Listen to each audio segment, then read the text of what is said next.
Blog Talk Radio. Hello, everyone. This is Lori Smith on Blog Talk Radio. Good morning. It is 6 o'clock in the morning, Calgary, Alberta, on Friday, January 28th, and I'm happy to be here.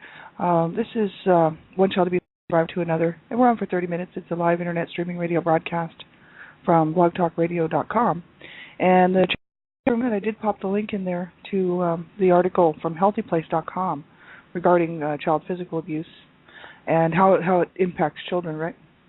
So I missed my show yesterday. Sorry about that. I actually slept in, and I missed my 2 alarms. I actually slept past 2 alarms, so that was terrible. But this morning I got up, and I'm here, and I apologize for anybody who was waiting for the show yesterday. That's unfortunate. I don't do that very often, but once in a while I miss my show, and then, it's very unfortunate, so sorry about that. So I want to continue talking about the child physical abuse, and I'm talking about my story this week, and I missed yesterday, but Wednesday I was talking about that, and Tuesday as well, and it's very graphic, and it's very upsetting for a lot of people who haven't heard a whole lot about, what a child goes through when they're, if they've survived or been through child physical abuse, right? So, you have to listen to my show at your own discretion. It's very important, to know what's important for you, what's good for you to listen to, right? What would bother you. What makes you uncomfortable. If the show makes you uncomfortable, you have to turn it off. I mean, it's ultimately your decision whether you listen or not, and you have to know that I'm talking about abuse, right? And the topics of abuse are very sensitive, and so, a lot of people, especially if they're just starting out their healing journey, people who have survived abuse and are just starting on the healing journey, you might want to think about not listening to this, because all this type of material can really trigger people. And so, you have to listen at your own discretion, right? And be very careful what you're listening to. And anyone under the age of 18, I just ask that you have permission to listen to my shows, because I believe in protecting children at all times. I'm the Canada Regional Director for Dream Catchers for Abused Children, and we're, fighting to save children's lives. That's what we're doing. We're all volunteers, and we're all working as hard as we can to make a difference in this thing and to stop and prevent child abuse, right? And so, children, under the age of 18, you need to know how to keep yourself safe online. And you need to know that anytime there's a chat room present, you really need to be careful and know how to be safe in a chat room, right? If you don't have that information or you don't know, which a lot of kids know these days how to keep themselves safe, but some might not. So if you're listening and you're under the age of 18, make sure that you have an adult listen to the show with you, and make sure that it's okay for you to listen to, and get the information on how to stay safe online just by typing into your browser internet safety, online online safety for children, things like this. And that'll take you to websites that will show you how to keep yourself safe online, right? It's very important. You do not want to become a victim of a child sexual predator or pedophile, right? So, and anytime there's a chat room present, you really have to be very careful, because those pedophiles and child sexual predators are lurking about in the chat rooms, just waiting to get a hold of a child who doesn't know how to protect themselves. So that's the issue, right? Be very careful what you're doing, and have permission to listen to my show. That's what I ask, and you'd be doing yourself a favor and myself a favor. So thanks, everybody, for being here, and we'll get right into this topic. And had so many problems with my switchboard this week. I hope I'm actually streaming, and, I hope that people can hear me. I'm just typing into the chat room now, just so if anybody's in the chat room, let me know if I'm actually streaming. And because I did have some issues this week, so. And not only that, but I missed my show yesterday, so sorry about that. It was just kind of one of those weeks. I'll get right into this here. This is how does physical abuse impact a child from Healthy Place, www.healthyplace.com. And if you go to that website, there's lots of information on abuse. It's under the abuse homepage. There's tons and tons of articles and information about abuse and the effects of abuse and what is child abuse, all the different types of child abuse and domestic violence and whatnot. The healthyplace.com, America's mental health channel, has lots and lots of info on there about everything to do with abuse, addictions, all the way through, bipolar, depression, everything, right? Just every topic you can think of. And they have like a TV show, they have radio show, they have blogs, they have resources and links, and, you just name it, it's there. So, check it out and see if, just go through there and see if there's something that you may find that is helpful for you or interesting for you, right? Because there is tons of info on this website. And so I'm just going to pick up where we left off on Wednesday. And Wednesday I was doing the show, but I got in late to my chat room because I had a hard to the show really because I had such a hard time getting into my switchboard that we had actually ended up continuing on after I was no longer live. And I was just kind of detailing some of the beatings that I had taken as a child and kind of what it did to me and to my psyche, to my very existence really. It was very harsh, extremely harsh for children, right, who have been abused. And HealthyPlace.com, they were writing about that. They said the child's age, the frequency of the abuse, and how long it has been happening all influence how much they will be affected by it. And they said here, but sometimes a severe, isolated incident can affect a child as badly as ongoing abuse. And, I mean, I've seen that on websites, and you kind of got to know that, right? Like, if anybody's listening and you have been abused physically, well, or in any other way, really, but, I mean, they're talking about child physical abuse here, and that's what we're talking about today. But the thing is even one severe, isolated incident of child physical abuse would be enough to affect a child, right? It's incredibly damaging when someone, mainly parents or caregivers or someone decides that they're going to physically abuse a child and then call it discipline mainly. That's what a lot of people do, mainly parents especially, who will, batter their children, beat their children, burn their children, choke their children, slap their children around, punch their children out, and then call it a discipline, right? But that is extremely damaging to a child because, anybody out there who's listening who has been abused knows the effects of what happens when you see your parents' fist coming down on your face. And, it's incredibly harsh, right? It's painful, not only physically, but it's painful in your heart, It's just the thought that, wow, it must be so, it must be something just so wrong with me that my parent would treat me this way. You know what I mean? Because while they're doing that, they're not saying, oh, I just love you, son, or I love you, daughter, and then batter you around, and kick you around or take the belt and start beating you or whatever they're going to do. They're generally not saying anything positive when they're doing that. Like all of the abuse that I suffered was coupled with verbal aggression as well, verbal assaults. So my mom wasn't only just beating on me and then saying, I just love you, daughter, and then beating on me. She was beating on me and cursing me and kicking me and just raging, right? So this is the damage that's done. It's incredibly harsh. So one episode like that would be enough really to affect a child. But if it continues on and it goes on and there's no real help for the child, then it can be extremely damaging. It can kill a child. First of all, those types of beatings are, a lot of people don't think that that's an issue because a lot of parents don't realize the force that they're inflicting on their child. They can have all kinds of internal injuries. They can have, brain damage. They could have neck injuries. Neck injuries and head injuries are a serious issue for children who are being beaten and battered or thrown around the room, tossed into walls and stuff like that. It's horrible. It never should happen. I've had my head slammed up against walls so many times. I thought for sure the last few times that it happened, I thought, man, how many more of these episodes can my head actually take?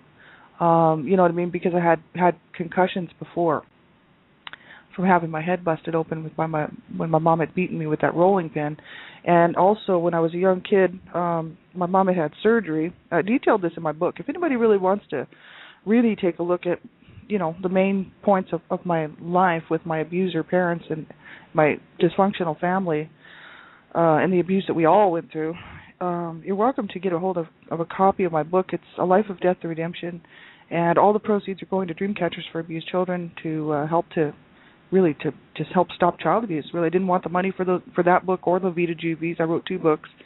And you're more than welcome to check that out. It's graphic. I do detail the abuse in that in both of those books. So, but I'm talking about it here too. But I really went into quite a bit of detail surrounding the abuse and what was happening and what was the insanity of living in that home, right? But my mother had surgery and she was really, in bad shape. The doctors, we had to actually say goodbye to her before she had the surgery because the doctors were kind of only expecting her to pull through 50-50. And so they said, look, the children have to come say goodbye to their mother because she may not survive this surgery. So we all had to go say goodbye to her, and that was not the first time that had happened. So when she came home from the hospital, she was alive, but barely, and she had been cut from like the top of her breastbone, or that breastbone right under the breast and down on her chest, all the way down like to her like lower abdomen. She'd been sliced open, and they had to do a whole bunch of surgery and fix her up, and they had been doing this for years. And the scar tissue was so bad on my mom's stomach that that would no longer heal or go together, so they had to button her up. And this is pretty disgusting, I know, but my shows are graphic, and I just tell it like it is. And so they had to, they couldn't sew her up, so they had to button her up, and so she was just a mess. And she was told that if she didn't just lay there and be still and get some rest, and and just stay in bed and rest, and let herself heal, that she would die, right? And that was the truth. So not even 2 days after after my mom had come home from the hospital, my dad was bothering her in her room, because my parents never shared a room, because my mom didn't want to share a room with my dad because he was abusive to her, right? He was physically abusing her. Not only that, but he was raping her. And so she was, from the time I was born, she was not sharing a room with my dad. Now, I don't know when they actually stopped not sharing a room, because they were never sharing a room since, when I was born, see. So they never shared a bed. And I don't know, like when that actually happened, whether it was 5 years before I was born or 10 years before I was born. I have no idea, right? Because my family, most of my siblings are dead, and I only have a couple siblings left, and they don't talk about anything, and they hate what I'm doing, and they don't particularly like me, period. So I don't have any real desire to speak to them. But so there's no way I'll ever really find out about that one. So, but my parents, my mom had her little room, and my dad had his room, right? And so we lived in these small houses. So generally my brothers would have to sleep kind of wherever, like with my dad, which was unfortunate because my dad was a sick, really sick, twisted bastard. Excuse my language, but that's exactly the truth of it. And the girls, me and my sister, shared a room. So we generally had were living in a house that had 2 or 3 bedrooms in it, and sometimes my mom didn't have a room, so she was sleeping on the living room on the couch, right? So that would be her room, and then my dad would have been sharing the rooms with the brothers, and then me and my sister would have had a room, so there was the 2 bedrooms. So there you go, that's the situation. So sometimes my mom was actually in the living room. Sometimes if there was a tiny little dining room, she would have that for her bedroom. And quite often that's where she ended up, in these different homes that we lived in. So she was just trying to rest after coming home from the hospital, and my dad went in there and started bugging her and bothering her, and she was like pleading. This was at nighttime, and I had already gone to bed, and it was pitch black in my room, but I could hear my mom telling my dad to leave her alone and starting to get upset. And she was like, "Leave me alone. I told you to leave me alone." So I was like, "Oh God, there's my dad in there bugging her after she just got home from the hospital from surgery," and I was 9 years old, and I just thought, oh man, I had already kind of prepared the thought that if my dad went in there and bothered her, I was going to go and I was going to do something about it, because I didn't want him to try to attempt to sexually abuse her while she was sick like that, because she couldn't get up and she couldn't help herself.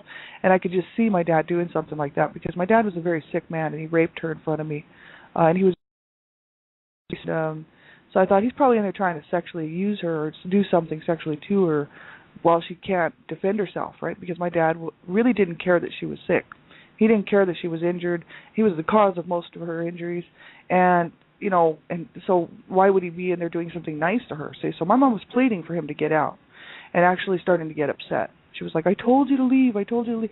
And so I went in there with my pink plastic bat, and big jumbo pink plastic bat, and snuck in behind him and smashed him as hard as I could with it in the head, in the back of the head, right? Came up behind him, and I didn't care what happened to me. I was like, go ahead and kill me, bastard.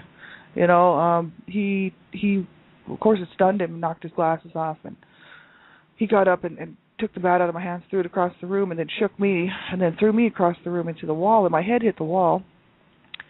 So that wasn't the first time that my head had hit in the wall. It was just with the abuse that I had been suffering with my parents, at my parents' hands, my whole life, right? I was 9 years old, and so I hit the wall and slid down, and was seeing stars. I was nearly knocked unconscious, and that was not the first time. And I had many concussions, and it's just horrific what people do to their children. Really, what my dad should have done was, take the bat, and if he was going to be angry about it, take a breather, so he could calm down, and then talk to me about it and say, that was not right for you to hit me with the bat, and let's talk about this tomorrow. You need to go to bed. If you got school tomorrow, or whatever, right? And so, no, instead of that, he comes over and kicks the crap out of me until my brothers could get me out of there, right, and stop him from kicking on me. So my brothers had to come and get him away from me. And then one of my brothers, was trying to console me because my mom couldn't get out of bed. She was, literally half dead there, but she was screaming. She was like, "Somebody get Lori out of this room. Somebody come and get her," right? Because my mom couldn't help me. She wouldn't help me anyway, normally.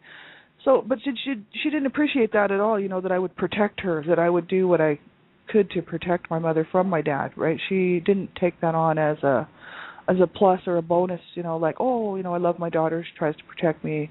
My mom after that continued to abuse me horrifically, which included knocking my independence, beating me with kitchen implements, burning, because I became to the kitchen, and that's where I found. And my mom, because she hung out in the kitchen all the time, sometimes,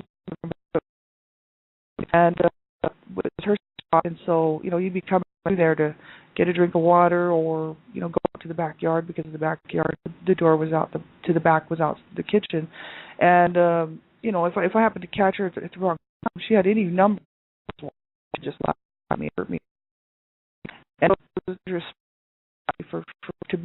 Sometimes I had to get a drink of water, or just happy in the kitchen, dangerous place, really, with my mother, and so, she was a horrible woman, absolutely, and she didn't care that I would try to protect her. She didn't, even though that's why she wanted me to stick around, after moving out and leaving those guys, which I never did right away. But at one point, when I was about 16, 17 years old, I decided that I was going to move out with my friend, and a small apartment together, right? She was being abused at home as well, and I was too. We were thinking, let's screw the kids. Right? Not that we would have been able to rent any, but we were certainly going to try. And so, my mom wanted me to stay there because she wanted to help protect her from my dad. She wanted me to be able to get my dad away from her, which I would do. Now that, I never slept really well because I was listening for my mom. As soon as I heard my mom saying, "Get out of here, get out of here," right there,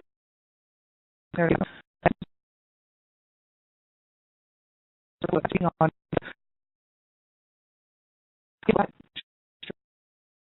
walls. It's absolutely horrific. It's stupid that these two people do this to themselves and each other and to the children, and that the rest of the family, other friends of the family, okay.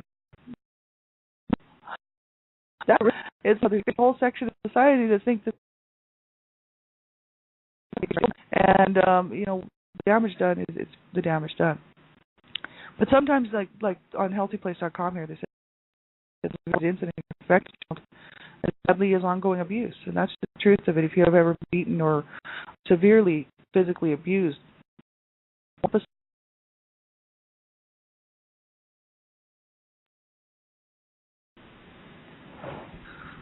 hello everybody, I just got dropped from my show, so hopefully you can hear me. And I'm streaming, and it does say that I'm actually streaming all right, so we'll see what happens. But anyway, if anybody's in the chat, leave me a message and let me know if you can actually hear me, and that would be helpful. So the impacts of physical abuse is physically is harsh, right? Chronic physical abuse can result in long-term physical disabilities. Looking up here, including brain damage or eye damage. The age at which the abuse takes place influences the impact of the damage. For example, infants who are physically abused are more likely to experience long-term physical effects and neurological alterations, such as irritability, lethargy, tremors, and vomiting. In more serious cases where the abuse was more forceful, longer in duration, the infant may experience seizures, permanent blindness or deafness, mental and developmental delays or retardation, coma, paralysis, and in many cases death, right? And, shaken baby syndrome, which is absolutely horrible. And, just the impact on a child's body. Children can't, their little bodies can't take those beatings, you know what I mean? They should never be beaten on, you know what I mean? I don't know why people had decided years ago that beating your child is the way to go, but it's something society has been doing forever since time began. And there's whole groups that think it's okay, and then there's other groups of people that say no, it's not okay. And thank God we have laws in place now that say it's okay. A group of people got together and decided that, hey, adults don't want to do that. I could just see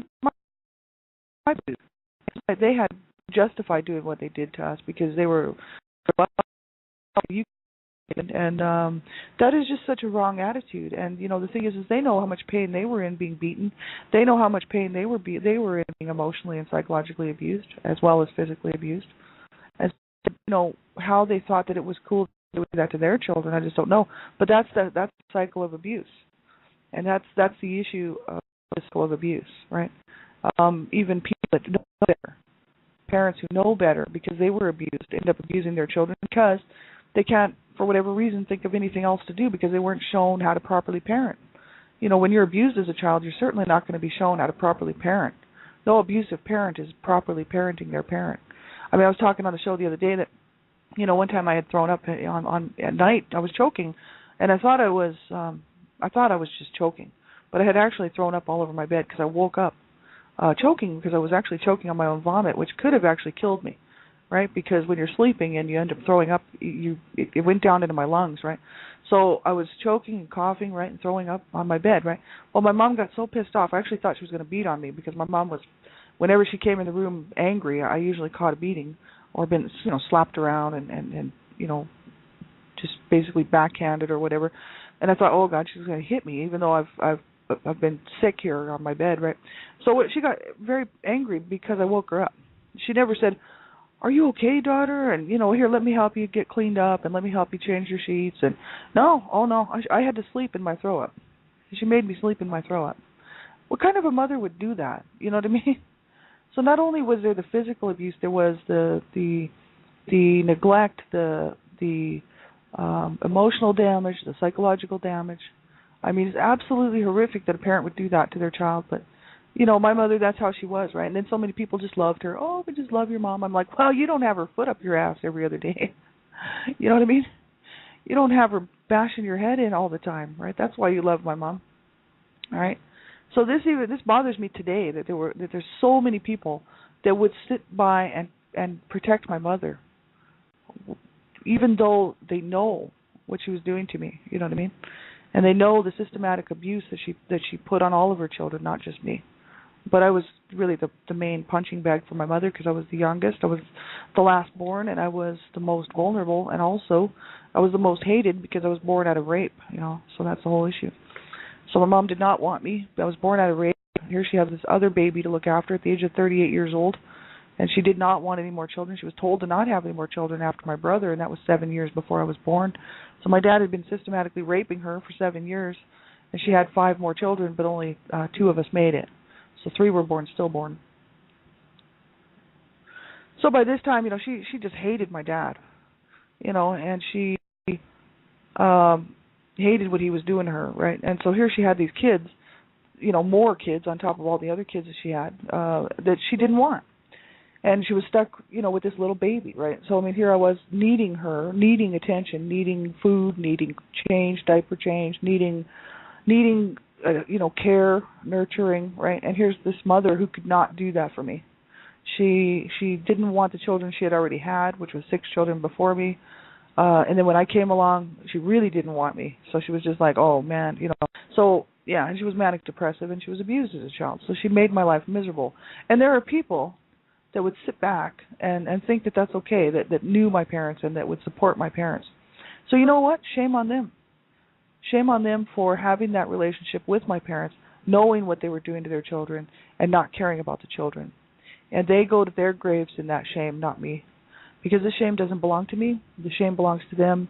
And the shame belongs to my parents, my abusers and one of my siblings.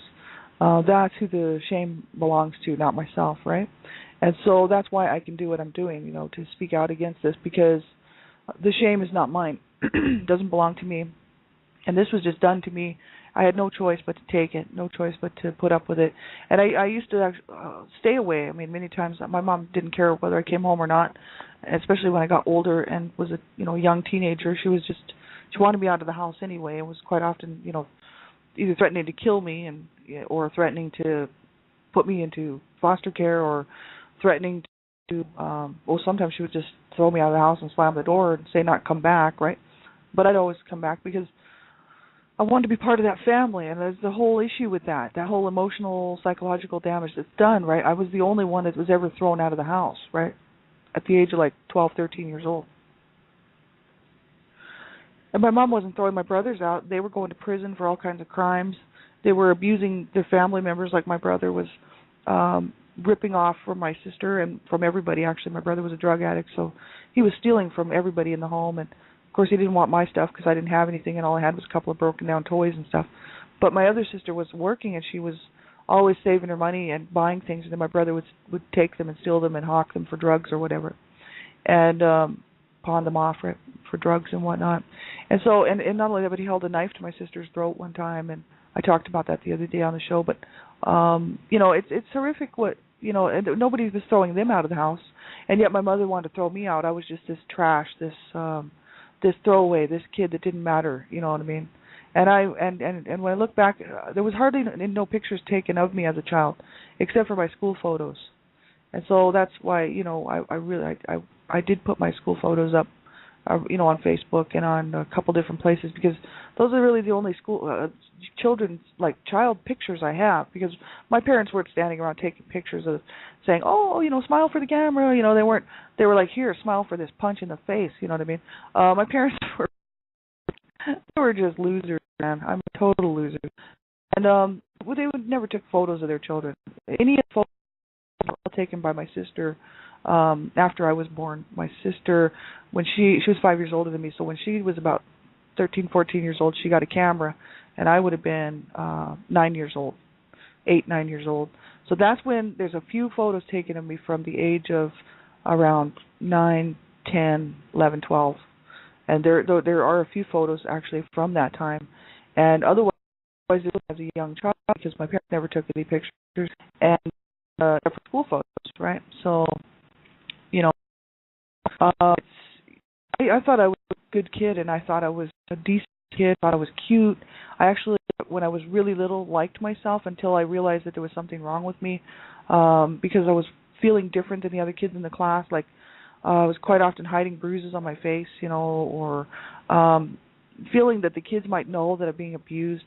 Kids would tell me, "Oh, you're coming to school in your pajamas again, right?" Because I would come to school in these long dresses that my mom would make for me, right? My mom made a lot of my clothes when I was little, and they were like these long pajama dresses, right? Well, they were my pajamas actually, and I was going to school in my pajamas, but I would just tell those kids that they weren't my pajamas, right? But I was different than those kids, right? And because I was quite often crying in class, upset because I wasn't sure who would be alive when I got home, or who was going to hurt me when I got home, whether it be my mom or my dad. Absolutely horrific. So we'll pick this back up next week. And thanks everybody for tuning in. I appreciate everybody who's listening and being part of my healing journey and walking through this with me. Thank you very much, and I hope it's helpful for you to realize to hang on. You've got to hang on. You have to continue. Look for those better days. I'm so glad I stuck around. I am so glad I stuck around, because I'm 4 years on the other side of this thing. And, it's a huge, huge difference in my life, 4 years on the other side. But if you don't stick around, and allow yourself to heal it and get the help that you need, then you won't be able to experience this, which is a peace in my heart and a freedom that I've never known before. So please, do get some help. Reach out where you can. Get a hold of me here on Blog Talk Radio, Facebook, whatnot. I'll be around. I'll be back on tonight on my own show as well as Catchers Talk Radio here at 11 o'clock p.m. Eastern Standard Time, and my show right after that. So have a great day, everybody. Take good care of yourselves, and they'll be back on next week, and we'll finish the rest of this topic up next week. So take good care, and we'll talk to you soon. Bye-bye.